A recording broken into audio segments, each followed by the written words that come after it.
Hey guys, welcome in. Today we got a new project for you guys. It is a third grade project. I use it for third grade, but obviously it could be adapted for other ages and other areas. It is called the Invented Worlds. It's one of my favorite projects, and it actually has a part 1 and a part 2. It has a part 1 and a part 2. We'll be going through the part 1 today, and then part 2 I'll link to another video for the part 2 of it. It is a kind of a picture part of it, and then it's a 3D piece. So there's two kind of parts. The part 1 is what I'm going to go through today with you guys. I'm going to put it kind of on the paper, and then on the 3D, on the part 2, we'll actually go into how we kind of build stuff to go into this Invented Worlds project that it is. It is called the Invented Worlds.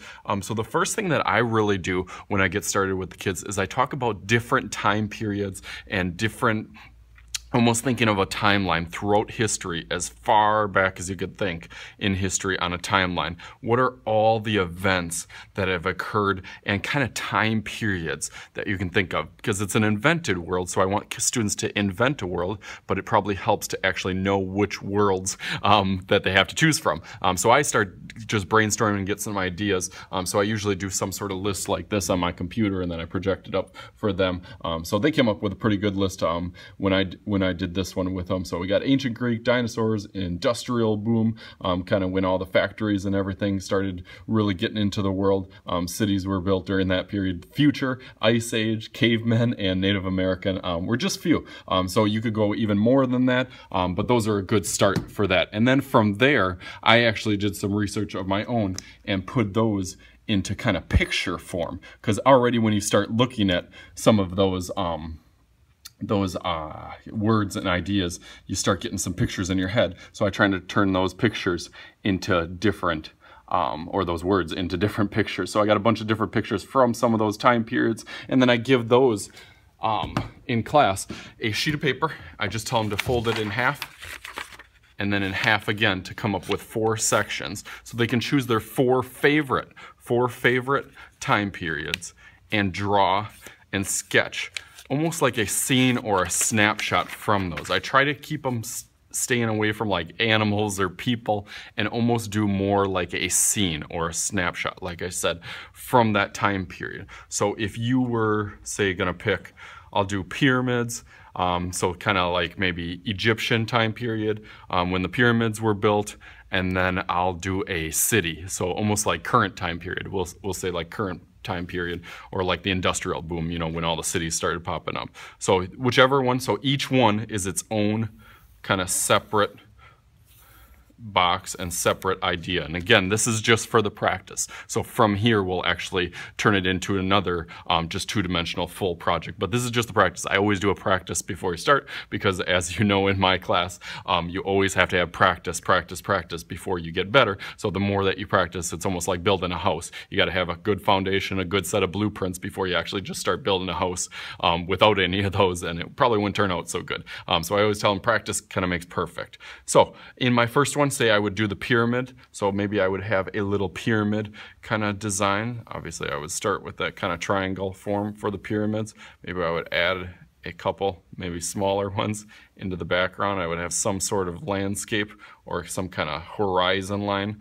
Maybe I would have the sand down here, and then I could maybe start building my pyramids up, since pyramids have blocks, individually, and then each one, you know, I could start dividing up. Again, this is just ideas, but you still want to have a pretty good sketch, you know, to start off with that. So I could start building up the pyramids. You know, maybe I would have kind of a sunset in the background. So maybe there would be a sunset in here, maybe some clouds and a sky in here. So that would be that scene.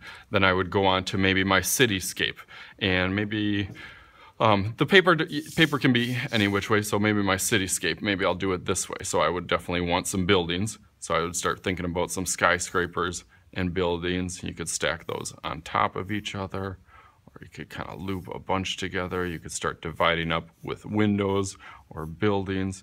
You could go really, really high with some of them. So you could start thinking about different ideas, you know, from there for a city.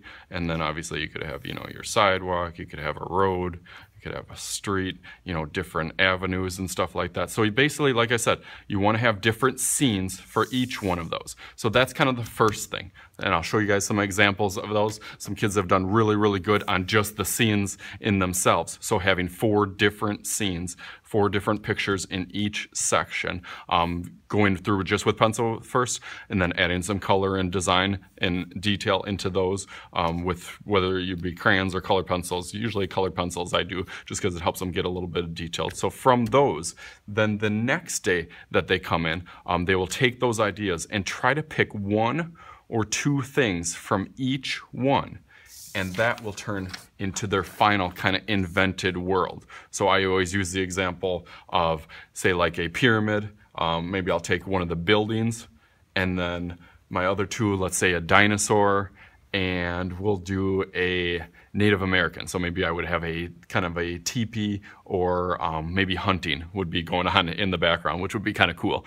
So then in my final scene, I would start thinking about, where kind of my horizon line. Maybe I'll make it up a little bit higher on this one. Again, you always want to start out light. You can probably barely see that. So I would have my horizon line. Maybe I would have my pyramids in the background somewhere. Maybe I would have my dinosaur, coming in. Maybe a big T-Rex coming in here. So I would have my dinosaur here. Maybe I would have, what did I say, a city. So maybe I would have a city landscape, in the background from there.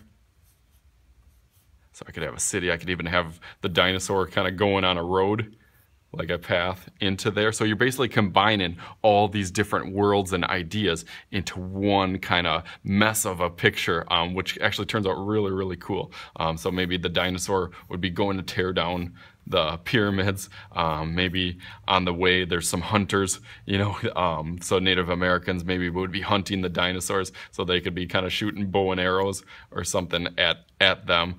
That would be a cool kind of scene. So then developing that scene and idea from your practice sheet, and then obviously going more in depth and more detailed and more color into that. So that's kind of the first part of this project, is going from practice to final. So I'll show you a couple examples of those final pictures. Really, really good details, really bright colors, and just it's more about the creativity and the ideas of kind of combining these different worlds into one kind of invented world, hence the Invented World project. So then we'll do another video on where we'll take this picture into kind of a 3D model. So actually I have my students come in, they always bring in for my class, they bring in a shoebox. So that shoebox then turns their 2D picture into a 3D world in their shoebox. So inside their shoebox, they actually have that 3D world that they actually start building. So we'll do that in the next video. So this is part 1. We'll see you for part 2, hopefully. So hopefully you guys like that. If you like this idea in itself, give it a double thumbs up, give it a like, hit the like button below. Comment below on your favorite world or your favorite time period that you have. Like I said, I picked dinosaurs, city, pyramids, and Native Americans. So those were some of my favorites. Throw a comment down below on your favorite time period. And always hit my subscribe button. If you haven't subscribed to any of my videos, I got free fun art videos coming out almost every week, multiple times a week. I'm trying to get a whole bunch of them. So thanks for always viewing, and share it with the friends. Let me know some more ideas in the comments below. That's always where I get my ideas from. I pull them right from the comments below. So thanks guys for viewing, and we'll see you next time.